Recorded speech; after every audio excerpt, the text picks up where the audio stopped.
सभी मित्रों को मेरा सादर प्रणाम है।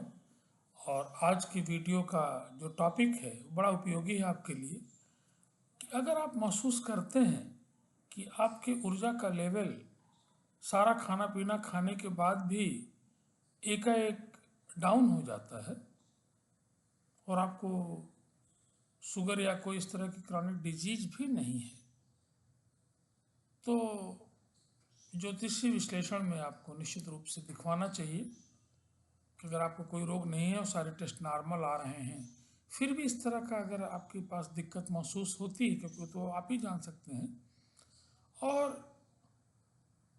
काफ़ी आप डिप्रेशन के साथ साथ शारीरिक ऊर्जा भी कम महसूस करते हैं, तो निश्चित रूप से ज्योतिषीय विश्लेषण में आप जाइए, किसी से दिखवाइए। उसमें मैं भी आपकी मदद कर सकता हूँ।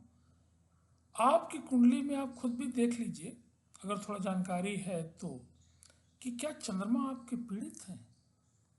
सूर्य भी साथ साथ पीड़ित है। अगर चंद्रमा और सूर्य दोनों पीड़ित हैं तब तो निश्चित रूप से आपको शारीरिक ऊर्जा कुछ भी खाएं काफ़ी कम महसूस होगी, और मानसिक जो उलझन है, जो डिप्रेशन है, किसी चीज़ में मन नहीं लगना, उसका आपको सामना करना पड़े।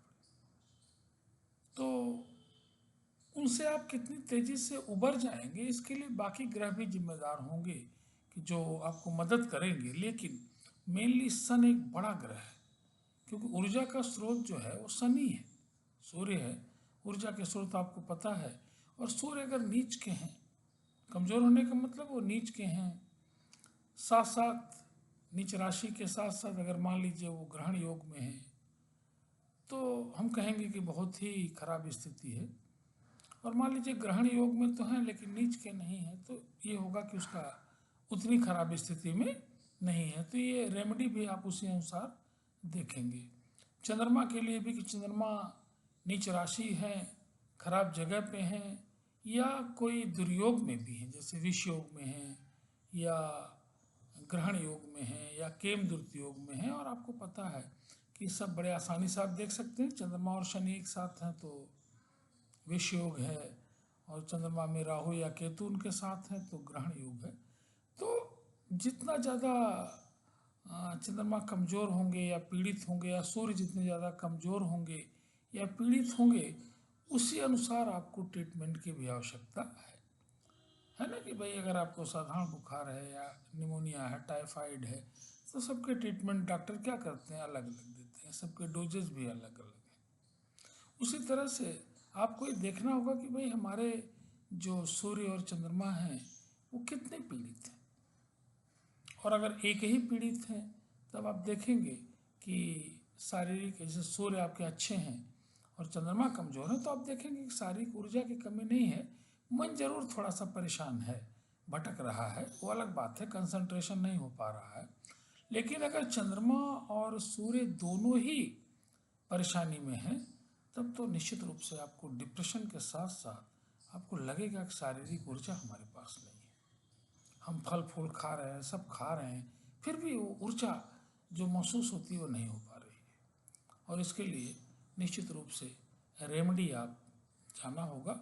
मेरे हिसाब से सूर्य की सबसे अच्छी रेमेडी जो मैंने इधर अनुभव किया है, वो सूर्य को अर्घ देना है ना, जल देना। जल में आप रोली भी डालें या केवल जल दें तो भी, लेकिन रेगुलरिटी रखें, और हो सके तो रोज़ दीजिए, और नहीं तो संडे को जरूर दीजिए। और चंद्रमा के लिए ओम चंद्राय नमः का जाप, और शिव भक्ति, शिव जी पे जलाभिषेक, आज शिव जी का दिन भी है, शिवलिंग पे जलाभिषेक जो है वो कच्चे दूध के साथ बेहद फायदेमंद है। इसको आप रेगुलर अगर आप करेंगे और ओम चंद्राय नमः का जाप करेंगे, और चांदी के बर्तनों में आप पानी पिएं, कुछ छोटी छोटी रेमेडीज़ हैं, इनसे आप देखेंगे कि बेहद आपको आराम मिलेगा।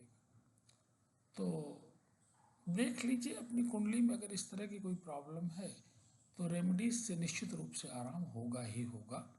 और स्टोन बल्कि पहनाने में मैं थोड़ा जल्दीबाजी नहीं करता हूँ, क्योंकि स्टोन जो आप पहनेंगे उसमें ये देखना होगा कि महादशाएं क्या चल रही हैं, अंतरदशा क्या चल रही, कोई कॉन्फ्लिक्टिंग तो नहीं है कि आप पता लगा कि किसी ग्रह की महादशा चल रही है अंतर्दशा चल रही और आप पता लगा कि जो स्टोन पहन रहे हैं वो सूट नहीं कर रहा। तो स्टोन में तो बड़ी सावधानी, लेकिन पूजा में कोई दिक्कत नहीं है। आप शिव जी को जल देना, उसमें कोई टंट घंट कोई इस तरह का कोई विधि विधान नहीं। ओम नमः शिवाय के साथ आप जल दीजिए, ओम सूर्याय नमः के साथ या ओम घृणी सूर्याय नमः के साथ आप सूर्य को अर्घ दीजिए। तो आप देखेंगे कि आपको ये समस्याएं जो हैं वो परेशान नहीं करेंगी। ये धीरे धीरे, एक दिन में तो नहीं, लेकिन आप पहले दिन से ही अनुभव करने लग जाएंगे। और जब आप रेगुलर रूप से करने लग जाएंगे तो आप देखेंगे कि आपको ए लॉट ऑफ रिलीफ मिलेगा। इसमें कहीं कोई शंका नहीं। अगर इस तरह की कोई प्रॉब्लम है आपको तो आप कंसल्ट कर सकते हैं किसी ज्योतिष से, और आप मुझसे भी कंसल्ट कर सकते हैं, क्योंकि मैं भी कुंडली का विश्लेषण काफ़ी दिनों से कर रहा हूँ, 10-15 साल से कर रहा हूँ। तो अपने अनुभव का मैं आपको लाभ दूंगा जो मुझे आता है, और निश्चित रूप से फ़ायदा होगा ही होगा, नहीं होने का कोई प्रश्न नहीं है। तो जैसा भी हो, आप अगर समस्या से पीड़ित हैं तो निश्चित रूप से आप मुझे बताएंगे।